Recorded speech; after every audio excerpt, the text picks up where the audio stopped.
Testing. 1, 2, 3. All right.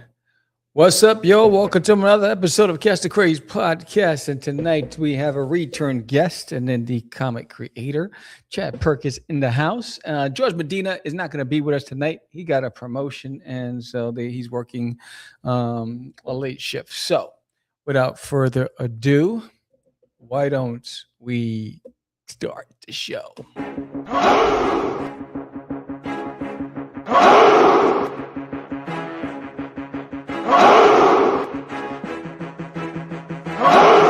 We are the only show for independents all around, giving you a platform to spread your word all over town. Cast the Craze is the place to promote to your fans with the Dreamer, Medina, and Sam the Crazy Man. Subscribe to our show and never miss an episode. It's time to get your mans, listen to us on the go. Updated every week, we never miss a day. Join the squad, come on in. It's time to Cast the Craze. If you are an independent, Cast the Craze. Making moves on your own, Cast the Craze. On your grind in the streets, Cast the Craze. Join the movement, Cast the Craze.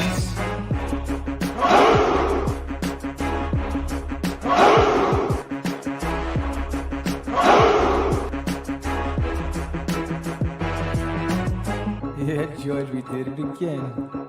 Come on now. You know you want to do it. Catch the Craze.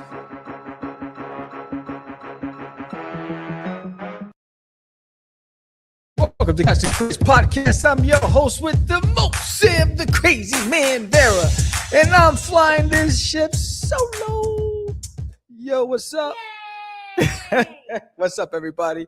What's up, Michael? Into his house. All right. End of Zed. Ed is in the house. What's up? All right. So we have another special guest tonight. We are a repeat guest. He's no stranger to the indie comic community. He's done a lot of things, man.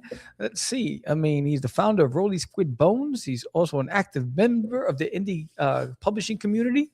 He has authored books like Blue Lullaby, Sparkle Dog, and Set the Hook.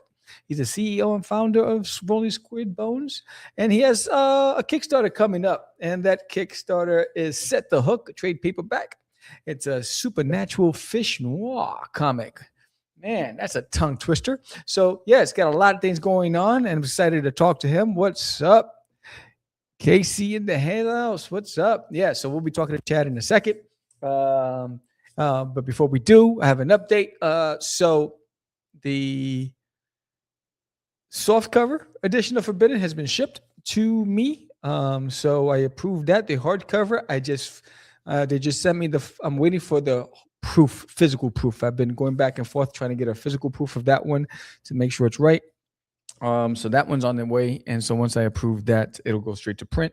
All the other stuff is already here. So all of the prints and the trading cards and the stickers and the map. And if you got the bag, if you bought the puzzles, everything's here. Just waiting on the omnibus to arrive. And then I'll start shipping them out. So I'm excited about that. And Lou Pon's into his house. What's up, Lou? And so that's pretty cool. But then also, I got CosmicWars. And if you haven't signed up for CosmicWars, go and check it out. There's Princess Raina. And there's Gorf and Zap, getting it, doing their thing on an alien planet with some crazy alien creatures. And then there's Gorf battling Commander Rocks. That was my play on what is it? Not Mortal Kombat, Street Fighter. So CosmicWars is coming. I'm working on a piece. So true story, years ago, when I was doing CosmicWars, when I first had my banner company, Crazy Comics, I was working on the fourth issue. It was called The Hero's Quest, and it was going to be a double-page cover. So I never finished that cover. It was just in inks. So I pulled up the cover, and I was like, my anatomy was a little off back then, all that stuff. So I'm recreating that entire cover. And as a print, as a poster, and it's a double page spread, and it has I was introducing a whole new series of characters. So if you've been following me on social media, for those of you who have, and thank you for the 31 people who've signed up to follow the campaign. But if you've been following me on social media, I've been introducing the characters to the cosmic universe, and little by little, I've introduced Zap, I've introduced Commander Rocks, Lord Evil, Zanzarax, Zarkanar, Professor Ramses, all these amazing names. So little by little, so I'm going to introduce another set of characters to you very soon, and hopefully to entice you enough to go and click and sign up to follow the story. Thank you. And then there's just Lord Evil. Yes. Someone's gotta just represent their average folk. And so it's like, he's bad. Just call him evil. He's a lord. What are you gonna do?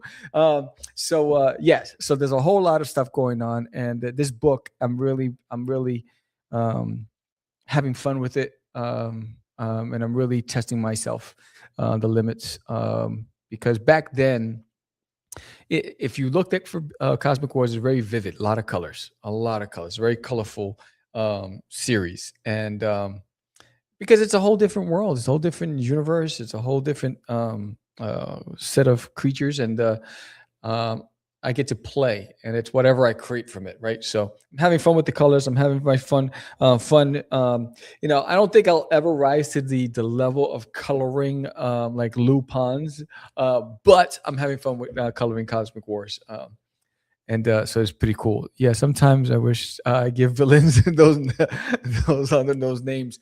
Yeah, so that's going on. And then George the Dreamer Medina is flying out here next month. We're going to Texoma Comic Con. And Lori Cockatero will be out there. I think William Russell will be out there. There's going to be a few people that we know. I think Dan Price is going to be there. So it's going to be fun. We're going to hopefully we all get to go out to dinner. It's going to be dope. And then the other show will be LitCon. I'm doing LitCon. And then I don't think I'm going to have anything other than Free Comic Book Day, where I'll be doing an appearance at one of the local comic shops and doing signings there. And then I'm taking it easy this year with conventions. I don't have anything outside of that lined up for the year because last year I exhausted myself, and this year I just want to focus on working on the books and doing a lot of local stuff. But that's what's going on there. I think that's the final update. Oh, I will be doing an unveiling on my new studio setup. So you know that I moved.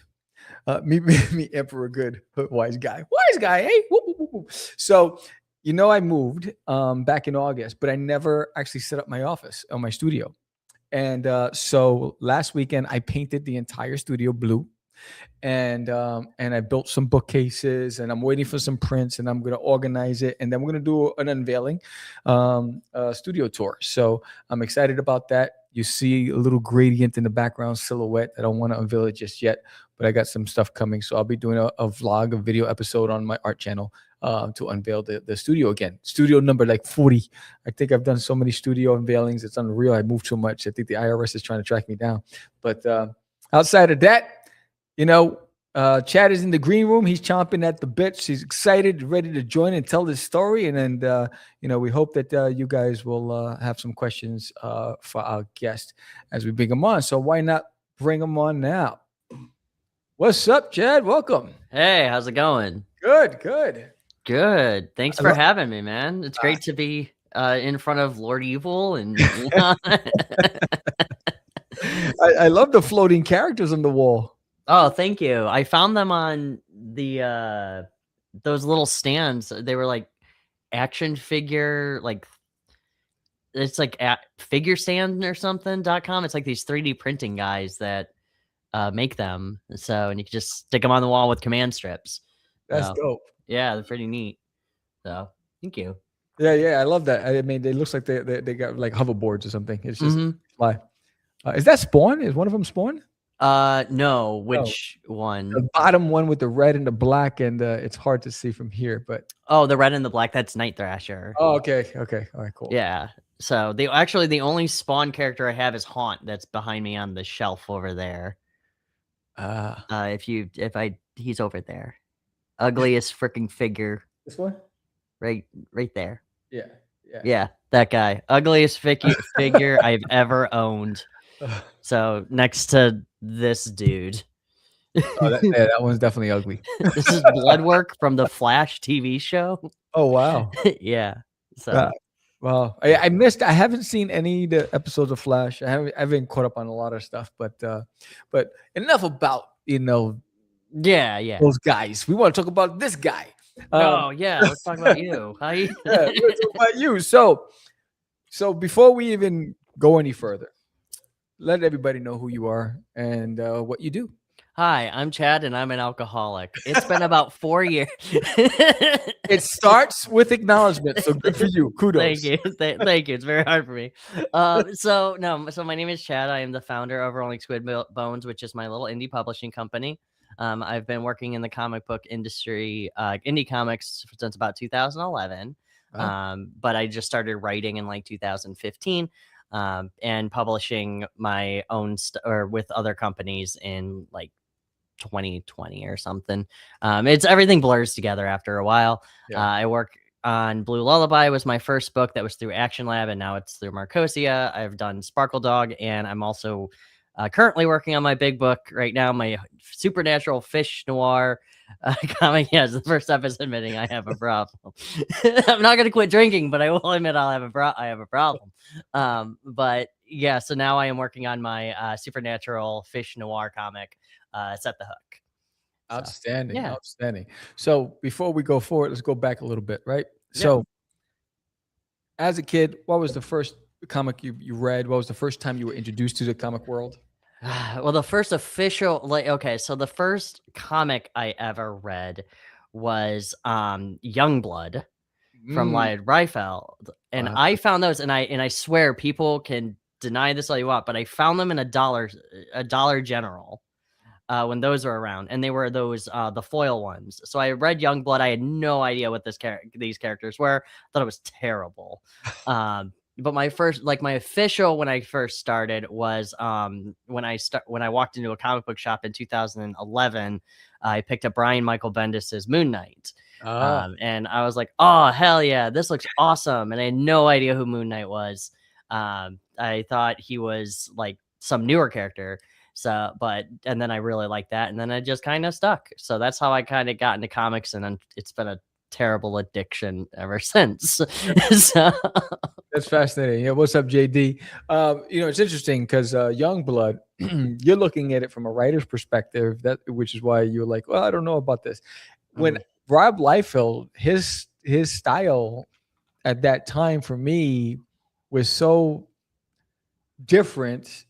I just loved it, even though that you knew what to expect whenever he did a comic book. I just grew to accept that style, and I loved the characters Youngblood, and but then Moon Knight. What was it about Moon Knight that really sealed the deal for you? Well, so Brian Michael Bendis's series was him being a schizophrenic man who was Wolverine, Captain America, and what was the third one he was? Spider-Man. And I thought that was really freaking cool. And he was just like this crazy Batman type character. And he started sticking with me. And then I found out they had a new Punisher series out. And he's just an angry man with guns.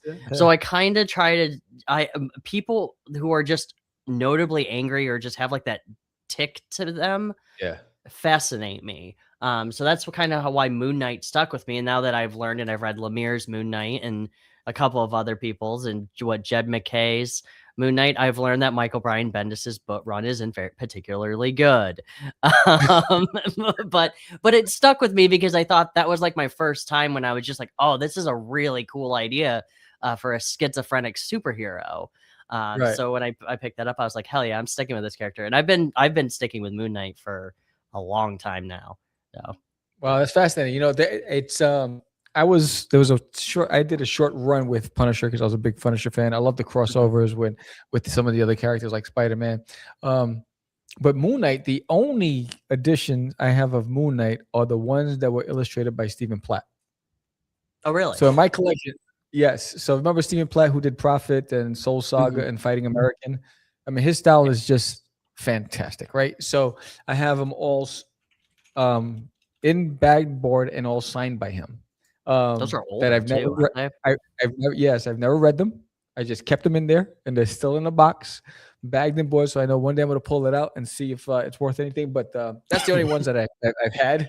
But that's fascinating. Yeah. So now you said something earlier. You said you got into comics, but you didn't start writing comics till years later. So Yes. walk me through that. So you got into comics into the publishing game, but you didn't start writing. So what did you start off doing? So I actually started doing my own podcast called Comics Are Cool for a horror website way back in the day. And I was interviewing different artists and writers. Actually, one of my first big ones was David Pepos when he first started with Spencer and Locke, and all those. So that's what I was doing for the longest time. And then finally one day I was sitting in my apartment, beer in hand, and I'm like, you know what? I'm gonna see if I can fucking write a comic book. Like, I've been interviewing for a long time. How hard could it be? And then I realized, damn, how hard is this? This is hard. So I didn't start till years later actually writing and putting my money to my mouth because I was reading a lot. I was reading Batman, the New 52 I picked up a lot of. I was reading a lot of Garth Ennis. I was reading like Rover Red Charlie from I think that's Jason Aaron. So I was reading a lot of just a bunch of stuff. Do you remember the Luna Brothers, Alex plus Ada? Yeah. It wasn't until really I hit one of them was Chew. That was my biggest inspiration of really wanting to write, because right when I picked up that book, I finally got it that indie comics are really fucking cool. So I decided to write my own because I was like, man, if I can make X-Men, if this guy can make X-Men with food, then what can I do? Yeah. So that's what Chew really was a big inspiration for me when it came to independent stuff. That's awesome. That's awesome. So now you said beer in hand. What was your brand of beer? This is a Raspberry Oberon Eclipse. Oh, wow. Raspberry wheat. And you said, I have weird names for my characters. I've never heard of that brand. Oberon? Bell's Oberon? I've heard Heineken, Budweiser, just the traditional stuff. Yeah, Bell's Oberon is like one of the, it's actually, I mean, they're local. They're from Comstock, Michigan.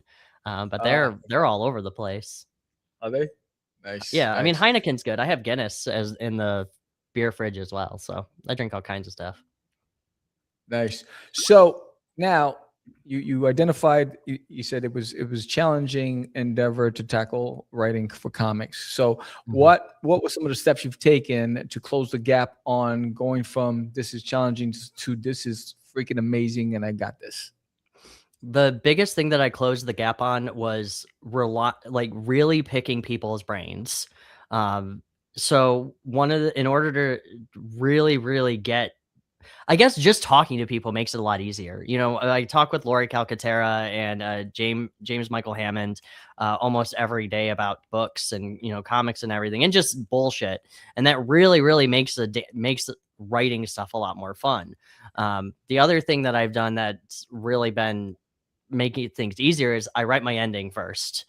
That has been my grace, and any advice that I give somebody when it comes to starting with comics or just writing anything is write your ending, because the beginning is easy. Like, you can make a beginning, but the ending has to sell. Like, you have to sell that ending, and then you can just make up whatever you want in the middle, as long as you get there. So that's what I've really learned, how to make the thing less painful, except what I'm currently working on, which is not Set the Hook. I'm actually working on something else. That's been very challenging. It's fascinating because you're the first person I've ever, in all the years that I've been doing this, you're the first person I've talked to that said I start with the ending first. How did you get to that aha moment? Like, all right, this is what works for me as a writer. When I was working on Sparkle Dog specifically, because what I was doing was I kept making these batshit crazy situations for this character the entire time. But as I was writing it, I realized I don't have an ending. I have no idea where this character is supposed to go. I have no idea where the plot is going. So I decided, you know what? I'm going to give it an ending and see what happens. And then sure enough, that became my writing process.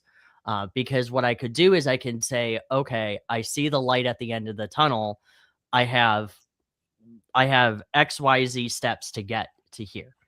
This character has to die, but how am I going to get to that? But I know he has to die, even if it's a simple ending.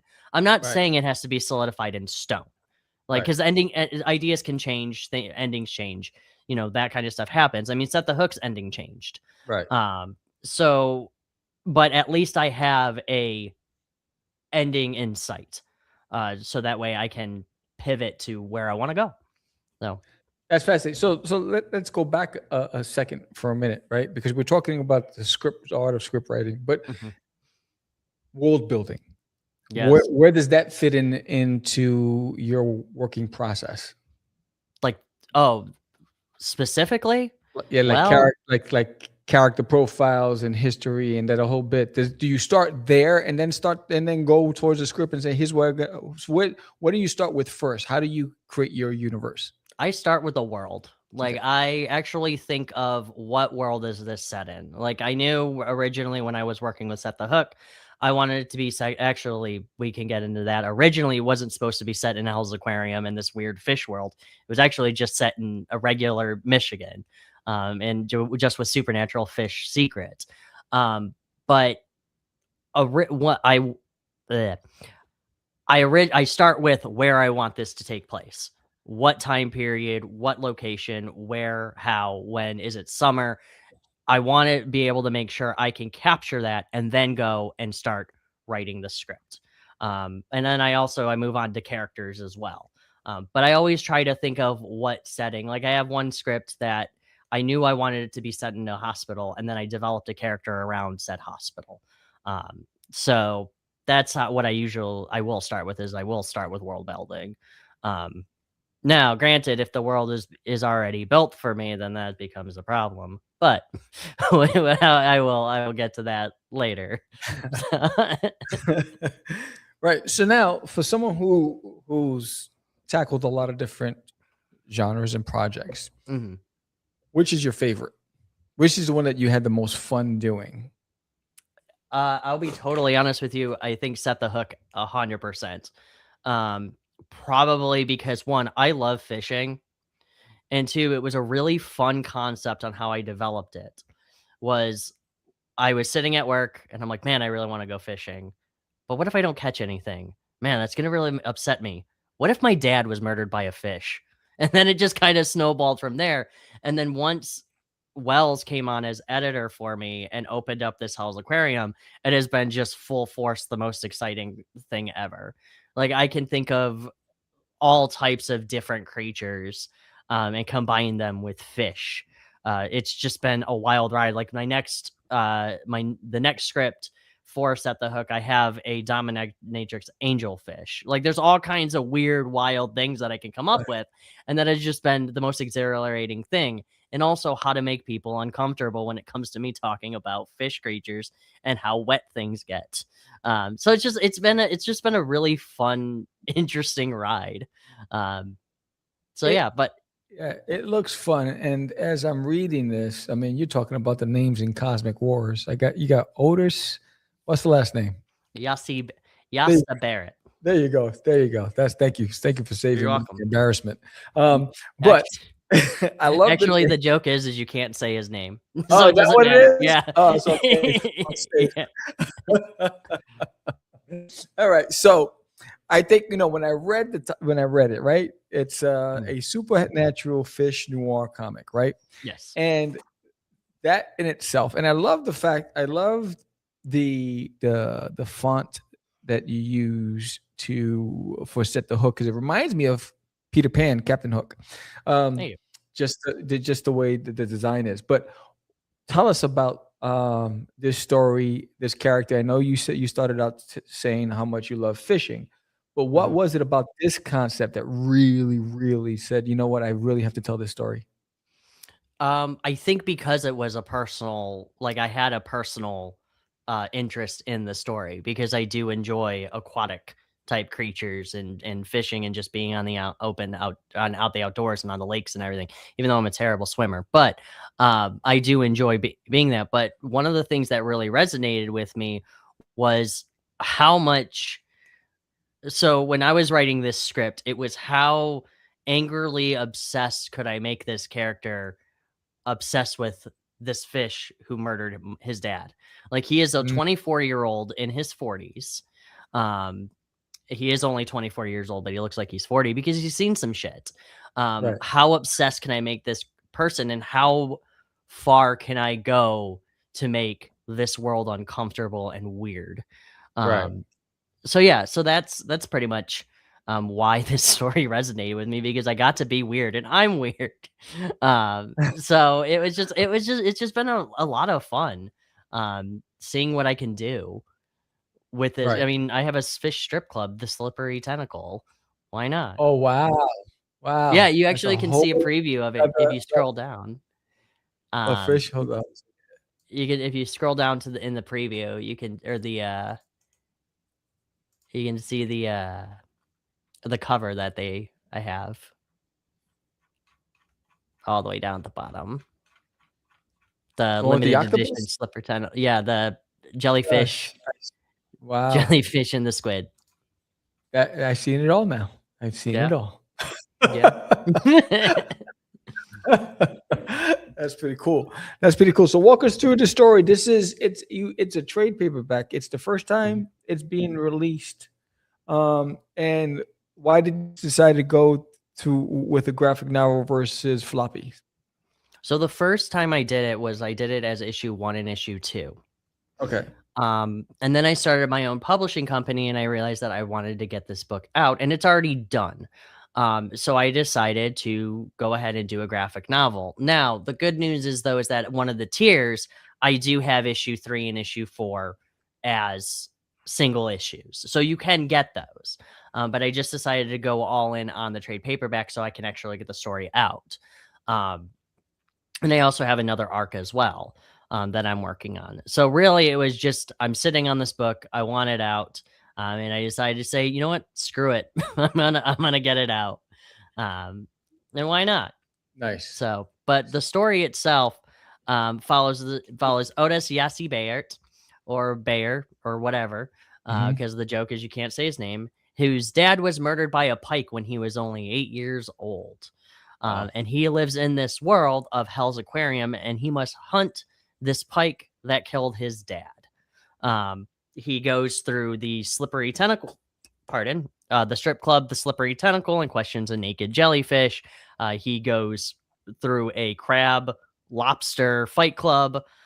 He goes through a goblin shark on a Steamboat Willie type boat. He travels everywhere, far and wide, in the great state of Michigan. Actually, it's just set in Mackinac. It's actually all just set in Mackinac. But if you're familiar with Mackinac City in Michigan, but it's all set in there. He travels far and wide and dedicates his entire life to find this fish. The plot itself is incredibly simple.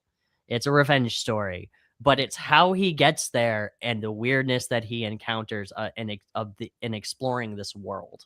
The final encounter is going to be incredible. It's probably my favorite thing ever. Nice. So that's the story. Nice. So when do you anticipate launching it? I am looking at February 14th. Okay. Nice. Is what I'm currently looking at. I believe that is going to be around when Lori launches too, or I think she launches on the 3rd, because me, Lori, and Gerald Von Stoddard are all launching in February. So we're all going to kind of coordinate that. So, but that's when I'm looking currently. So. Nice. And then how long are you going to run the campaign for? I think I have it set for 25 days. I think, let me double check. But yeah, so 25 days. Nice. So now let's go back to you. Outside of Bendis, what other writers have inspired you, and why? Nobody. No, I'm kidding. Definitely Rob Gilroy. Okay. When it comes to Farmhand, that's been an incredible book. Scotty Young's I Hate Fairyland. I really, really do enjoy Lori Calcaterra's Path of the Pale Rider, I definitely enjoy too. Who else?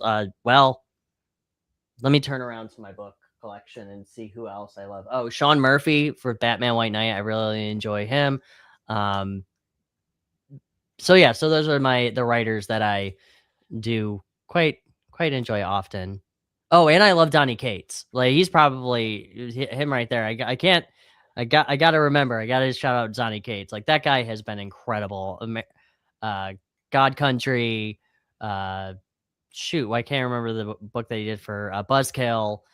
His Venom Run. Anything by Donny Cates, I will eat up. Nice. So now let's look back to the writer you started out when you started and the writer you became now. What are some of the 3 important lessons that you've learned as you evolved as a writer? Don't do it. I've learned to be patient. Like, I think that's one of the biggest things that I've learned when it comes to writing is when it's done, it's done. Like, it'll get done. Like, there is no timeline. There is no race. There is no like big, like there's no race. Just take your time. And also too, don't worry about what everybody else is doing, because you are your own person. And as long as you're making stuff, that is enough. Even if it's 1 page a day or anything, that's enough. Yes. The other thing too that I've learned is that alcohol is great when it comes to writing. I love that you said that. I think, and I think you hit it on the nail. I think so many people are so worried about somebody else's opinion, and it stunts their growth, right? Because it's almost as if they're filtering their creative voice because they're trying to fit in. Right. And I think you hit it on the nail. Just be yourself and tell the story you want to tell the way you want to tell it. And there's always going to be somebody who appreciates it. But remember, you're not everybody, but you're for somebody's, right? So as long as you find those somebodies that are interested in what you do, that's worth more than gold. And I think so I thought that was spot on. So kudos to you for that one. Thank you. Absolutely. Yeah, it's smart. It is smart, and I do feel like a lot of people do pay attention to other people's opinions way too much, or just how to do things. And like hey Lori, like I've even told Lori, I don't know what I'm doing, and that's okay.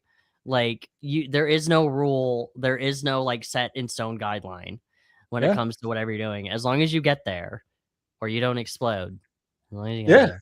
Because it's easy to get discouraged, It's when I look at, for instance, like the generations have changed, interests have changed, tastes have changed, technology has changed. Everything is changing so fast, and I think trying to reach an audience in a noisy world with so much being thrown at people constantly, it can discourage you. So then you're trying to find the best, what's trending right now. Maybe I should do that rather than just saying, let me just tell my story.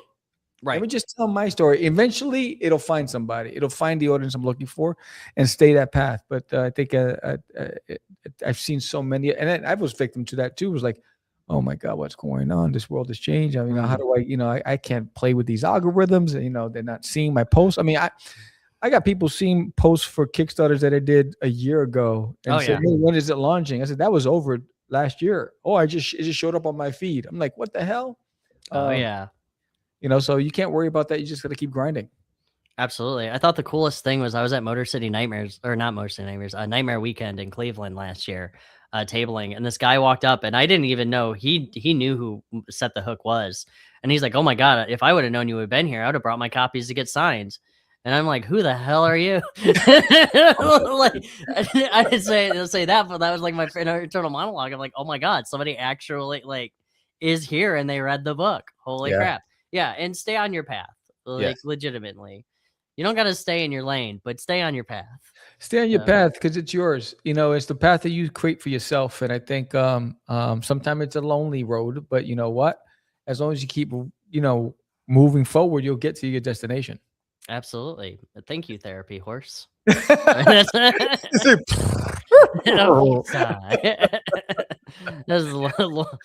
will tell you about Therapy Horse. That's hilarious. So now, as a writer, when you partner, do you partner with artists? I do. So how do you? What are the things that you look for when you're seeking artists for your projects? I look at how much fun they can have when it comes to drawing. And I know that sounds weird, but the way I look at it is, are you gonna draw me something that looks, ah man, it's always hard. It's always hard to explain what I'm looking for. I look for how eccentric the art is. Like Tim Spavero, who does Set the Hook. His is very anime, very Yes. manga type style, but it's very bright and it's very colorful. Valerie Ike, he draws very like detailed with his stuff. Nick Capone, who did the coloring for actually Valerie Ike's sexy naked squid jellyfish cover, Right. is a very, very detailed, but to still make those bright tones. I'm really terrible at describing art, so forgive me. But that's why I just look for people who have fun when it comes to the art, and just their drawings and everything. So if they can match the style and the vision that I'm looking for. Right. But on the other side too, though, is I don't want to hold your hand. Right. So are you able to draw and without me having to guide you on what I want? Right. Like if I say I want you to draw a vampire squid, a sexy vampire squid, I want you to draw it. I don't want to have to explain it to you what it looks like. Right. That's why when I told Spavero and I said, "Hey, you're gonna have to draw a anthropomorphic jellyfish," he's like, "I got you." And I'm like, "Cool. I'm not even gonna tell you what that looks like because I don't know what the fuck that looks like." And now I have one. So that goes leads to my next question. So how much do you feed the artist in your narrative? Are you traditional where you say panel one, bird's eye view, blah blah blah blah blah, or how are you feeding them your scripts? I only do that like bird's eye view or over the shoulder shot if I want something specific. Other than that, though, the world is their oyster when it comes to the type of shots they want. Like if it's a splash page or a full page, obviously I will tell them that. But the artists themselves can play around as much as they would like. And if they have questions, obviously, definitely ask me because that is important too. You should never be afraid to ask anybody questions when it comes to creating a book. Or just doing anything at all. But so, yeah, I don't really spoon feed them the different shots unless I specifically need it to be like that. Right. So like there's one scene where I'm just like over the shoulder shot or their face is twisted and grinning or something like that. Other than that, though, I let them run wild. And that's one of the reasons why Tim enjoys it because I don't have to hold his hand. He just does it. So then what's the cadence like? So you give them the script, they do some roughs, they show you the roughs with the layout, you approve it, or you give them the script, they go straight to finals. How do you work that out? I'm sorry, repeat that last part. So what the process of working with your artists, right? The cadence.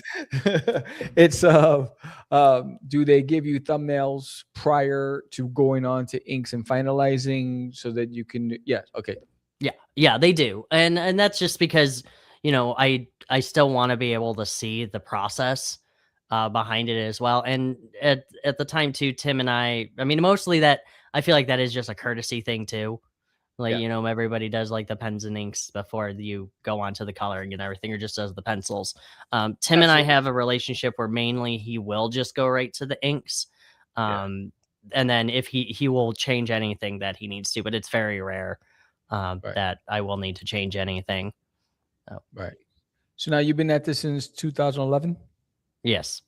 Okay. It's 2011. It's 2026. All right. So now, are you where you expected yourself to be within the time frame you gave yourself? And if not, what is the end game for you and where would you like to be? Oh God, I'm way farther than I would have ever expected. Truthfully, my end goal is just to make books and get them out. Like, I don't particularly have like I want to write for Marvel. I want to write for DC. Man, I don't want to fucking write for them. Like, are you kidding? Hell no. I like being able to do my own books. Now, granted, though, if you're gonna let me write Punisher or Howard the Duck, we could talk.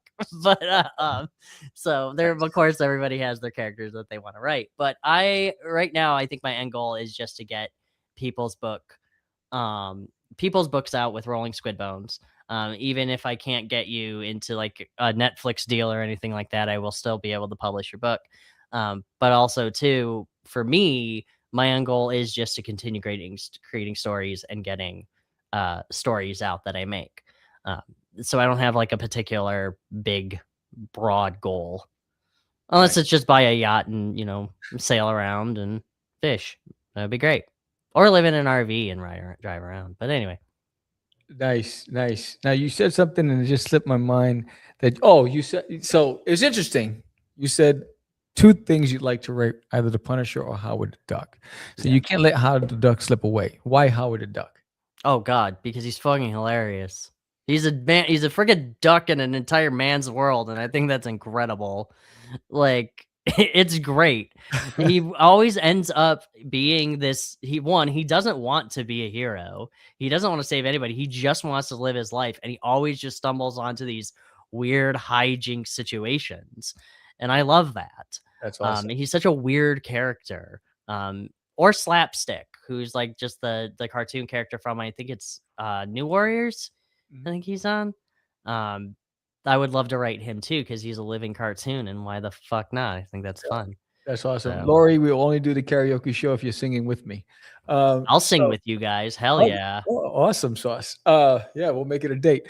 Hell yeah. It's funny because for me it's Alf, right? And so I love the fact that you went Howard the Duck, because they say, hey, we're looking for a writer for Alf. I'm the first one in there. I will make sure I'll make sure everybody else doesn't even make it to the audition. Violence will be chosen. Yes, I'll call a few friends. I'll make it happen. If I had to choose an older series, I would love to write Gargoyles or like Street Sharks. Like, that would be my jam. Would be Street Sharks. Nice. If we could go anything classic. The creator of Gargoyles, I had him on my show a few years ago. Really? Yes. He's weird. Yeah. It was fascinating. That's awesome. So now I'm going to give you the screen. I want you to give the elevator pitch. Tell everybody about Set the Hook and why they need to sign up to back it and support you on that launch. So here's the screen. Give it, and then also make sure they know how to find you. Oh, okay. Do you like stories about men being angry at fish? Well, you will love Set the Hook. It is John Constantine meets Moby Dick about a man who is angry at a fish, and I cannot stress that enough. There's violence, there's fish boobs, there is lobster fight clubs, there's crab fight clubs, there is Steamboat Willie type goblin sharks. It's an incredible ride. You need this book because, damn it, don't we all need fish books and fish boobs? Can't you say that you saw a vampire squid with boobs? Can you? But now you can. Anyway, you can find me on Facebook at Rolling Squid Bones. You can also add me on Facebook at Chad Perkins. You can find me on Blue Sky at Chad Perk. And where else can you find me? Substack is the Rolling Squid Bones newsletter. And yeah, that's pretty much it. I don't use Twitter. And I have an Instagram, which is Casual Nerd Chad. So that's where you can find me. Awesome. This was fun. It was fascinating talking to you. Hey. Again, you're always welcome back on the show. You don't have to ask. You have the link. You know how to use it. And I wish you a lot of success in the campaign. I think it's fascinating. I think it's fun. I think you got a really good hook there. You get it? You like that, right? I get it. Also, too, I do want to shout out to, and I'm sorry, Lori, that I don't have this next to me, but Path of the Pale Rider, Tilney, and Age of Yokai are all currently on Amazon. Pike! Mike! Mike! They're all on Amazon in trade paperback form.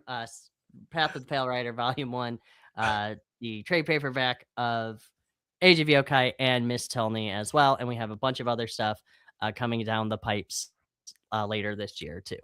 So that's awesome. That's awesome. Well, thank you, Jeff, for being on the show. It was a pleasure. It was fun. It was, I think you shared a lot of good nuggets for anybody out there trying to break into comics. You can learn from this guy. Also, don't do it.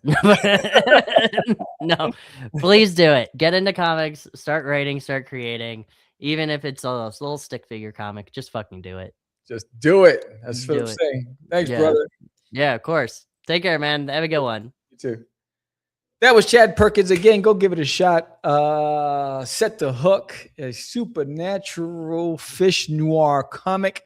It's a tongue twister right there, but it's funny. It sounds exciting, and it looks like it's going to be a successful campaign. And again, if you want to be a guest on the show, all you have to do is go to the show notes, hit the link, and sign up. But yeah, so hopefully George will be back next week, and we'll be back with another guest on the show. And for everybody who backed Forbidden, the books are en route to me. So once they get here, I will ship them out. And if you haven't done so already, please sign up for CosmicWars. And it's the first book I ever created. And it's being redrawn, rewritten, everything. And if you've been following me on social media, you've been seeing a lot of the preview art that I've been putting out there. So really fascinating story. Lord Evo. Yes, you have. I'm going to say it again. You got Zanzarax, you got Zarkinar, you got Commander Rox, you got Professor Ramses, Princess Raina. There's just so many. There's also Queen Nani. There's just a lot of characters in the series. And it's going to be fun. Have you and George thought of making the use of public domain characters as a hot topic? Oh, yes, that'd be a nice hot topic. Absolutely. Yeah. Well, when George got promoted, he's doing big things. He's making big money. It's hard to get him to sit down and, so when he's done traveling the world and, and socializing with the big boys, hopefully he'll come back and then we'll get that hot topic. If not, we'll get a special guest of honor come on the show and we'll do the hot topics together. But there's Gorf, there's Zap. It's crazy. It's coming. The Cosmic Adventures are coming. And again, for signing up and becoming a backer in the campaign, you become a Cosmic Guardian. You get this Defenders of Freedom 4-inch sticker for free just by signing up and backing the campaign when we launch in February. But yes, you get that Cosmic Guardians Defenders of Freedom sticker just for becoming a Cosmic Adventurer. So yeah, pretty fascinating show. Thank you again, Chad Perkins and Lori. Can't wait to see you at Texoma Comic Con. We're gonna do the singing there. We're gonna get it live, and then we'll bring you on the show. I want to get your chops. I want to make sure that you're singing in front of all those people at the convention with me. And but yes, we'll do that there, and then hopefully we all go to dinner. And we'll have fun. And I know that you're launching Path of the Pale Rider in February too, I believe. Chad is launching his campaign in February. I'm launching my campaign in February. This is crazy. So a lot's going on in February. It's a big month. It's a big month for the indie community. So much success to everybody. Thank you all for watching. Thank you, Lou and Anibal and Casey and San Martino and End of Said and JD Rosario and oh my God, Arelis and everybody who showed up tonight. I appreciate you. I feel the love. Thank you all again. And Happy New Year. Have a safe and Happy New Year. If you haven't done so already, hit that like, hit that subscribe button, share it with a friend. When we grow, the independent community grows. So you guys have a blessed day. Make sure you call that loved one that you haven't called in a long time and tell them I love you. And, have the conversations that you've been putting off to have. It goes a long way. It might change somebody's life. So I appreciate every single one of you. You guys have a blessed week, and I will see you hopefully next week on the show. Peace. It's just easy. It's not. Crazy. Acquiesce. No, it's talking about my friend Acquiesce. I met him. Say my name, right? This is what you were thinking? Oh, he described me. He said, I'm the... What? Catch the craze. You're listening to Catch the Craze. You're listening to Catch the Craze. To catch the craze. You are listening to Catch the Craze on It's the Craze. You're listening to Catch the Craze. Candy girl.